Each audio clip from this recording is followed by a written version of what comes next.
So I've been sitting on the back burner watching things go down. And what I want to talk about today is something that I started to make a video about a couple of weeks ago.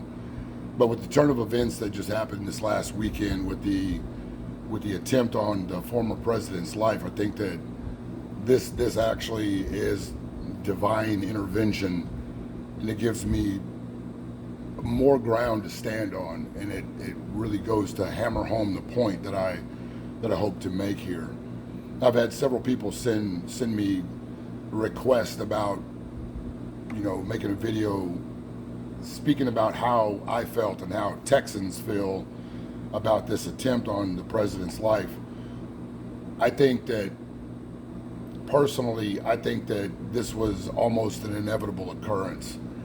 What we've seen since that guy came down the escalator when he decided that he was going to run for president of this country, it's been unlike anything that I've ever seen in my life. And I've never really been a political guy, just kind of like most people, just minded my own business, and I cared about whatever affected me, didn't have too much interest.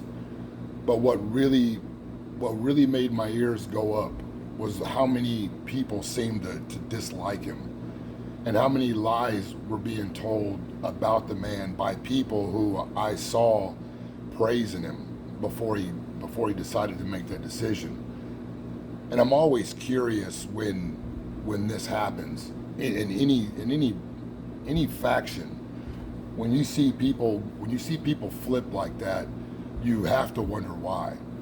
And so from that moment forward, I've always been curious as to why certain populations went out of their way to go after this guy, and so many people blindly went for these lies, in particular the black community, because I vividly remember a whole lot of rap songs where they were rapping about Trump, praising the man, and then with the flip of a switch, these same people turned against him and propped up this thing that we have.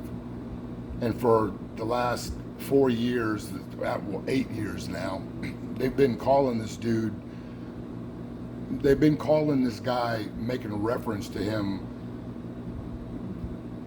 with the worst of our humanity, of our known history. Mussolini, Hitler,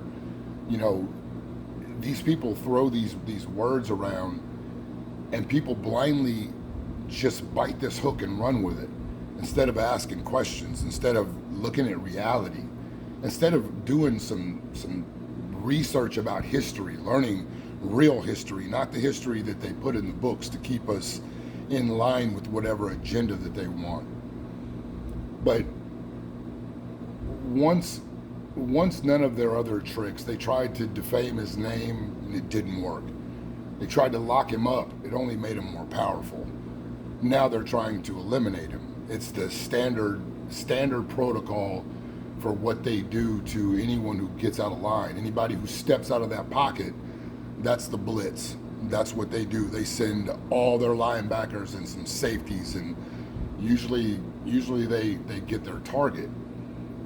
But for whatever reason, this man is still alive. But I don't believe that this won't be the last attempt. They are in a position now where they have to do what they're doing. Whenever you do the evil that these people have done, whenever you do that to the point where a lot of the people who were hypnotized by your propaganda spell, when those people wake up and that spell wears off, panic sets in. And the reason for that panic is it's just a historical cycle. Whenever things get where they've gone in our country, where we've accepted abominations as normal, when we have beat down one of the most valuable resources in our country, young men, down to a point where they don't even know who they are, what their function is. Whenever society gets to the point where you've got idiots and morons running the country, then there is always a restabilization. The pendulum always swings back, and when it does, it swings back violently. And what's going to happen in this country is going to most likely go the same route. They're going to continue to try to get this man out of their way, because they believe that the men in this country have been castrated sufficiently to where they won't do anything. I mean, shit. Most men went along with this 6 foot distance, put a diaper on your face, lose your business, lose your job, take this poison, fell for that. No resistance. Most men sat by idly and did nothing while the St. Floydification troops went through our towns and cities, catching them on fire with their peaceful protest. So they did all these beta tests, they did all these things, and most men stood down. And so what they believe is most men will continue to stand down, but I think that these people grossly underestimate the spirit of men in this country. The old men who see things for what they are beginning to connect with the younger generation. Gen Z, as I've said before, is our hope, because those children are waking up and they're starting to see the idiocracy in our country. But what I wanted to say a couple of weeks ago is this, and this is what I think is really important in this. We are at a pivotal point in our country. The age of prosperity, the age of fake free money, the age of abundance is over. No matter who gets into office, the world is different now. And it's not different because women are powerful and dudes can beat women up in a ring now. It's not different like that. It's different because this is no longer a unipolar world. The other side of the world has rightfully taken their place in the first world economy. They're no longer willing to allow the interests who control this country to manipulate and to pillage their country for our own good. And while I have greatly benefited and I'm thankful for the abundance, I think that what we're going into is a necessary correction. And in this correction, it's very important for all young men to know that they are not going to fix this. Looking to any politician, even Donald Trump, looking to anybody that is in this system, looking at them as the answer to the problems that ail you in your area, in your life, is the wrong answer. You have no influence there. You have no power there. I'm not saying that voting doesn't matter. I'm not sure that it does. But if you don't do something, you cannot complain about the outcome in it. What I'm saying is, it doesn't matter who gets into office. America's fate is going to be what it's going to be. We are going to go into an age of suffering, and it's going to be very important for men to be men. They have beaten down men to the point they have spent so much time and energy destroying masculinity in the eyes of young men for this very moment. This moment where they're trying to strip away your freedom, your future, your ability to thrive in this country. They need you to be weak. They need you to be apathetic. They need you to believe that you have no power. But the thing that they fear the most is that you realize that you do. And that's the video that I put out last time, where I was trying to wake up the lion in all of you young men. Not just getting online, typing in comments, or actively going into your community, wherever it is that you are, and standing as a man. There are other men waiting for a man to stand up. There are other men out there that feel the same way you do about things, but they have been silenced. They have been castrated by the society, and they fear being judged by losers and weirdos.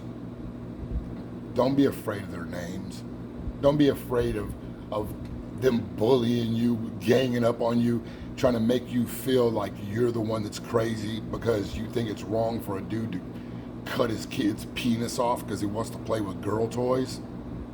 Don't let people call you an ist or ism or claim that you got some phobia because you've got common sense. The institutions in this country have been infiltrated and overtaken by an ideology that, in my opinion, is very similar to what happened in the first civil conflict. A lot of people believe that that whole thing was about freeing the slaves, and that was a very small part of it. That was the asterisk that they could put in there to appease to a group to have them help in this effort. But that's not the majority of what the conflict was about. Like today, it was ideological and it was financial. There's a financial movement that wants to take away your financial freedom.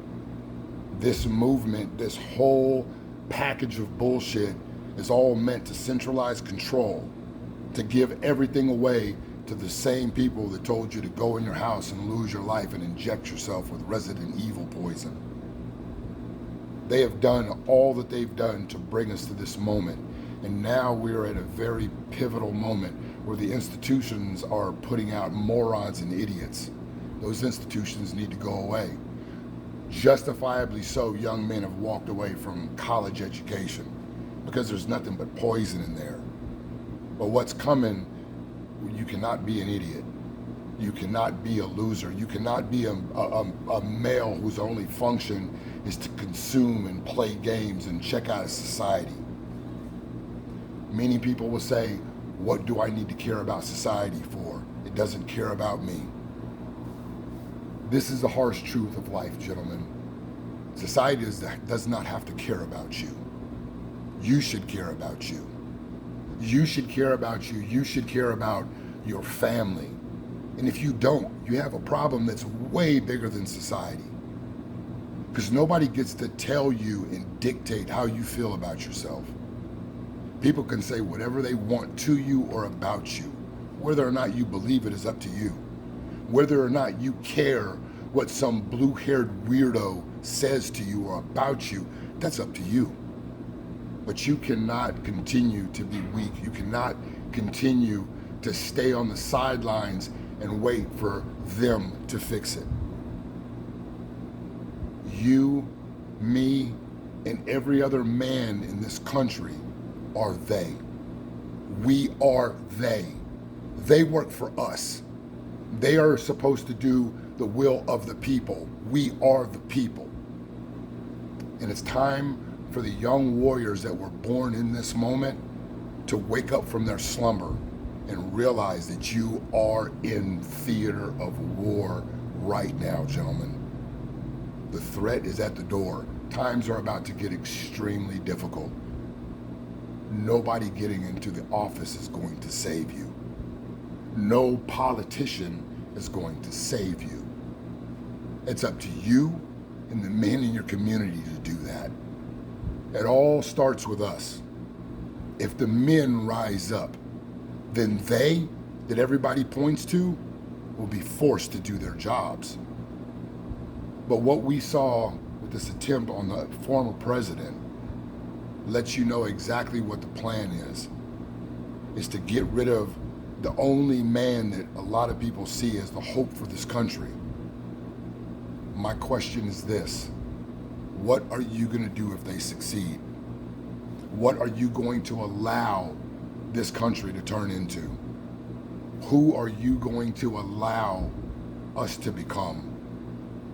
If you feel like you have no power, you're right. You have no power. But you're dead wrong, brother. You got more power than you think.